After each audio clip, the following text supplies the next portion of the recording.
You're welcome back. This is Face to Face on ChannelOne television. My guest is Director of Legal Affairs of the NDC and CEO of the NPA. You've not been confirmed yet, or you've been confirmed? Not yet. Also, acting NPA boss, but it's fine. You're the boss, so let's leave it like that. They said there's a power vacuum. We don't know who our head of state is currently. Even though President Mahama is the one who was elected, he's not in the jurisdiction. The vice is not around. The speaker is not around. We don't know. I saw the MPP statement. I thought there are three hierarchies. Yeah. The judiciary, the executive. Then the judiciary. Is the acting chief justice in Ghana? No, the judiciary, the head of the judiciary is on internship. Sorry, is on leave. By law. Suspension. No. There's an acting CJ. Can an acting... It's not personal. So it's the office? It's the office. It's not personal. It is the office. And so, as we speak, there is an acting Chief Justice of the Republic. And that is the reason why we have three arms of government. So our president now is acting CJ Bafoponi. I am saying that there is no vacuum. You premise your argument on vacuum. Yes. And I'm saying that there are three arms of government. Mm-hmm.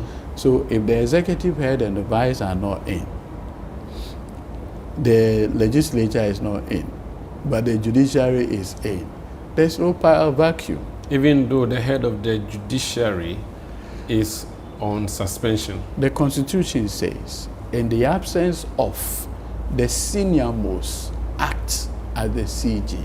That's ends it. It admits of no ambiguity. How do you marry this with the Atamensa and Asari cases that talked about subscribing to the oath?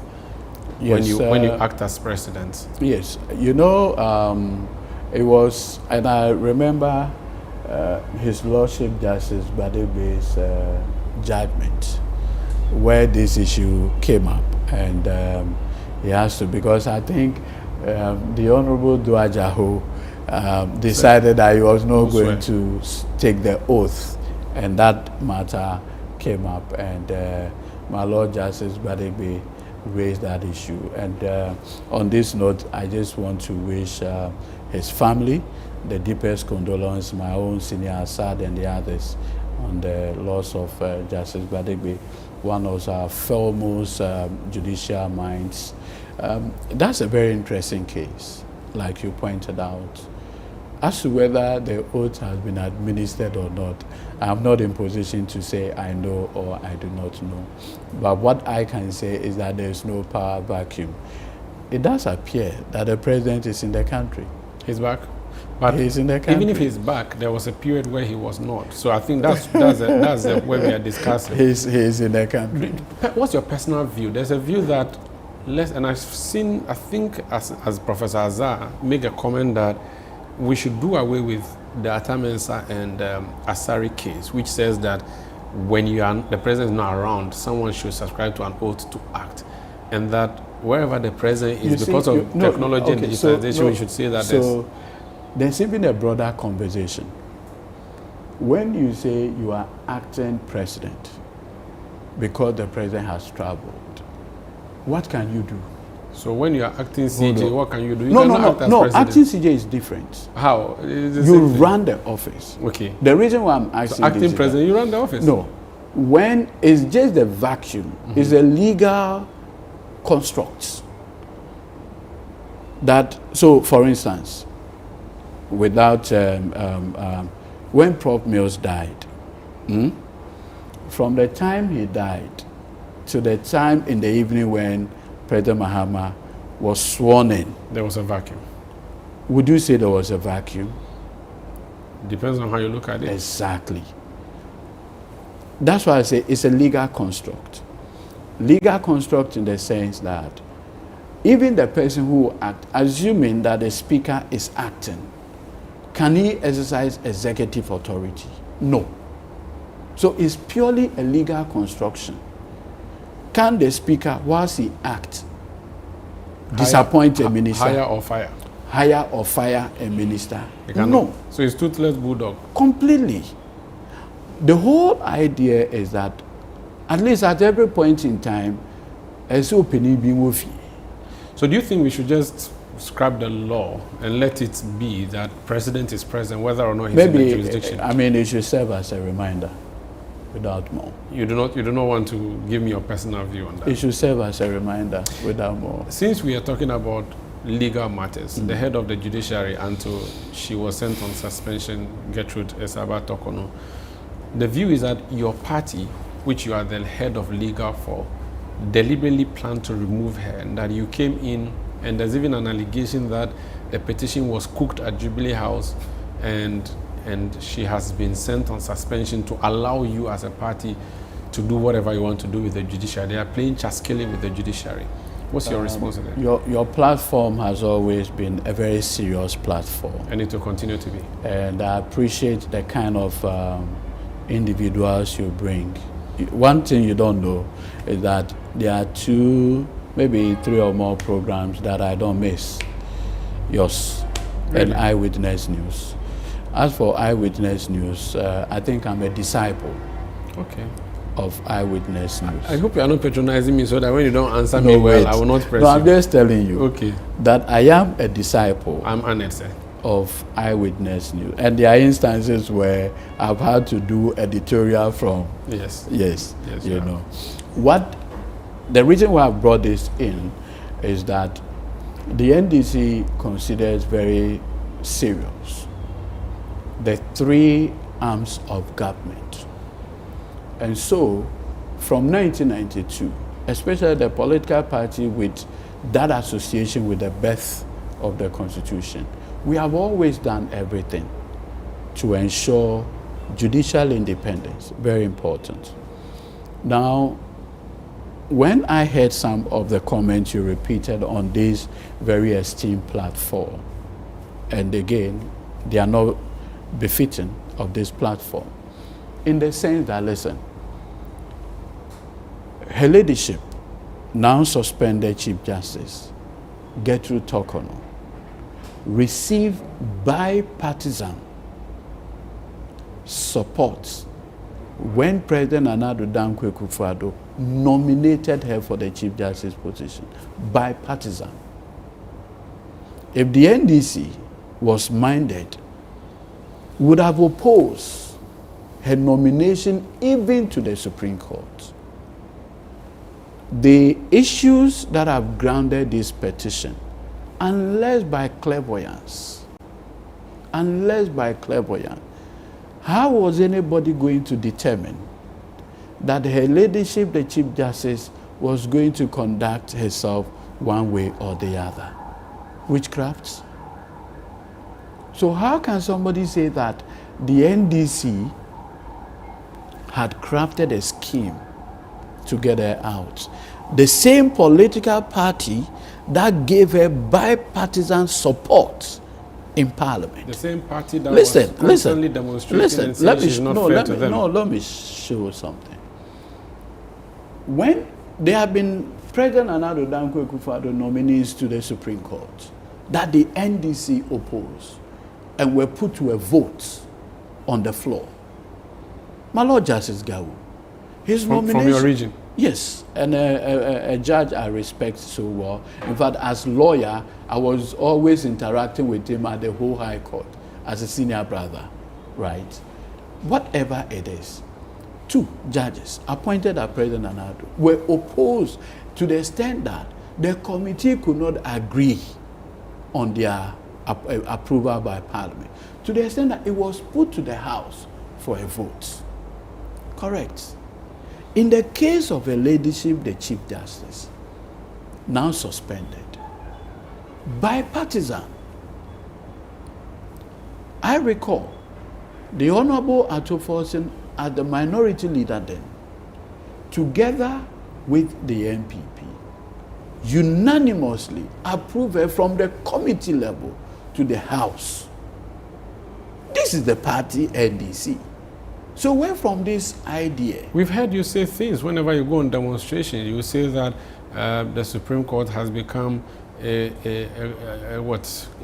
unanimous FC, and that whatever you send to the court, they do not treat your cases well. She doesn't empanel, she doesn't fix dates for your cases and all of that. No, I remember vividly. The first time I heard this unanimous FC was in the 2020 election petition. Was Getwitokonu the CJ then? Yeah, but she took over later. No, I beg you. No, she's not. So where from this issue? No, but the point is that... So I'm saying that, yeah. assuming you are premising it on the fact that people have raised issue with judicial partiality or impartiality, what has that got to do with her? In fact, you have said she doesn't give you dates, and that she allows your cases to become moot before she even... Let me give you a personal story. Yes. Personal to me. I was cancelled for the NDC in 2023, September, when the Electoral Commission decided to do the limited registration exercise. I remember vividly, I applied for an injunction. The injunction went, after everything I served the EC, we needed dates for the injunction application. Umaru, right up to around 5 p.m., the day of the bar conference, that was the time we got dates. The date we got for the injunction, the exercise was happening in September. We got our date for 17th October. Like American visa application. We got, so the date eventually that were given, which was 17th October, that's about 3 weeks after the exercise had concluded. And so that's one of many reasons that your party members have been citing. No, I'm coming. Now, when you read, and I've seen what they claim to be the petition, where in any one of these petitions, do you see a petitioner being a known or card-bearing member of the NDC? 2, that the grounds for this is because she refused to give dates in a matter involving the NDC. That's a hidden motive. Please, with the greatest respect, not even the devil knows what is in your beautiful head. Not even the devil. Or your bald head. Oh, I mean, that looks, yeah, I'll take it. No, but Umaru. Yes, I get you. Yes, I know.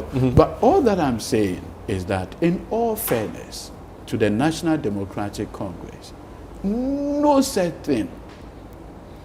It's unfortunate. Look, they say that you are removing, okay, not you, when I use you now, I'm referring to that the petitioners and the cases that have been brought have nothing to do with her office per se. Now listen. What do you say to that? That someone should be removed? So for instance, if someone wants to petition for your removal, it should have something to do with what you've done here at MPA as CEO about Morphine. Not because you traveled to Qatar and you had a laptop in your car. In the wisdom of the framers of the 1992 Constitution, they envisaged 3 grounds: incompetence, stated misbehavior, right, and more importantly, infirmity, if you are not in position to perform the function. Now, if you look at the grounds and the publications online on the various platforms, assuming that is the petition, what do they say? What do they disclose? It's a mixed bag. It's a cocktail of issues. Yeah. Stated misbehavior, possible issues of incompetence. That's different. And so to link all these matters to the NDC is completely So your hands unfair. are clean? President Mahama finds himself. You are not planning to pack the bench? President Mahama finds himself. You've appointed one of my lecturers in the situation of Pontius Pilate, where the people say, we want this done to Christ. What does it do? Conveyor belt. belt. Get me word. I fetch, clean my hand. I move the case to the governor in Judea. The governor together says a prima facie has been made. That ends it. Have you heard President Mahama personally comment on the conduct or otherwise relative to all these matters that are panning out? No. He had demonstrated great circumspection, and even the divided view as to whether, at the point of prima facie determination, whether the person ought to be given a hearing. President Mahama had gone beyond that. When the CJ wrote that she needed to make a comment relative to the petition, prior to the determination of the prima facie, she wanted 7 days. President Mahama gave her how many days? 10. 10. So it's been magnanimous. Beyond. Okay. Beyond. Beyond this. Do you know why I say that? When Madame Charlotte Osei petition came up, right, and President Nana-Addo had the benefit of the petition, the lawyers of Madame Charlotte Osei wrote to the president requesting for a copy of the petition just to respond ahead of Chief Justice Sofa Akufo making the prima facie determination. The presidential Gongon Bitaden, Eugene, responded to that request and said this is not a platform for her, and that she will have the benefit of getting the petition before His Lordship Justice Benin. No, Benin. Okay. The 5 member. You know, it was Justice Benin, Yeah. Justice Mafosal, may he so rest in peace, Edudzi, and 2 other civilians. That was when she had the benefit. But this one, President Mahama says no. We have the benefit of it. Let's move away from CJ Tokono and talk about the Supreme Court bench generally. Yes. The latest promotions to the Supreme Court. There's a view that what you have done amounts to the same thing you've been accusing Nana Akufo-Addo of doing, and that you're packing the bench. I'm happy my lecturer in evidence, Justice Akabuafo, is being promoted to the Supreme Court, but outside criticism suggests that you are packing the very bench you've been complaining about being packed in the past. Okay, so thankfully, in the wisdom of the framers of the Constitution, they never put a limit to the number of Supreme Court judges. Omaru, as we speak, there are about 48 Court of Appeal judges, 44 appointed by Nana-Addo Dankwa Akufo-Addo alone as president. 44 out of 48? Yes. Within 8 years? Yes. Okay. There are 48 Court of Appeal judges now. In fact, my last count. Including those who are being elevated or excluding that? Including them. Okay. They are still Court of Appeal judges. Okay. Of that number, only 4 have been appointed by president other than Nana-Addo.